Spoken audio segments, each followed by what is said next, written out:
PTV, Telebisyon ng Bayan. Balikan natin si Julius de Samburon na nasa Carino Grandstand kung saan ginaganap ngayon ng Freedom Rally. Julius, kumusta ang sitwasyon dyan? Oo, dito sa kinaroroonan natin, actually ongoing pa din itong programa bilang pagsuporta nga po kay Pangulong Rodrigo Roa Duterte. Nagsimula po ito pong programa sa pag-aalay po ng dasal ng iba't ibang relihiyon mula po dun sa mga pare at sa mga pastor. Ilang gabinete din po ng ating mahal na Pangulo ang nauna na pong dumating sa okasyon, gaya rin ng Health Secretary Paulino Bial, Justice Secretary Vitaliano Aguirre II at National Security Advisor Hermogenes Esperon.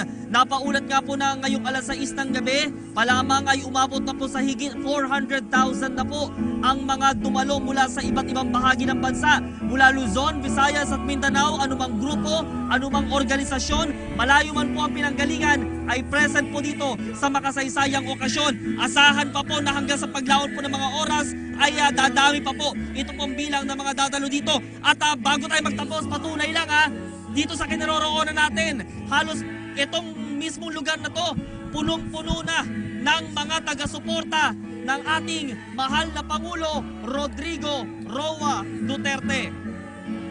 Yan ang pinakahuling mga balita. Live pa rin mula po dito sa lungsod ng Maynila.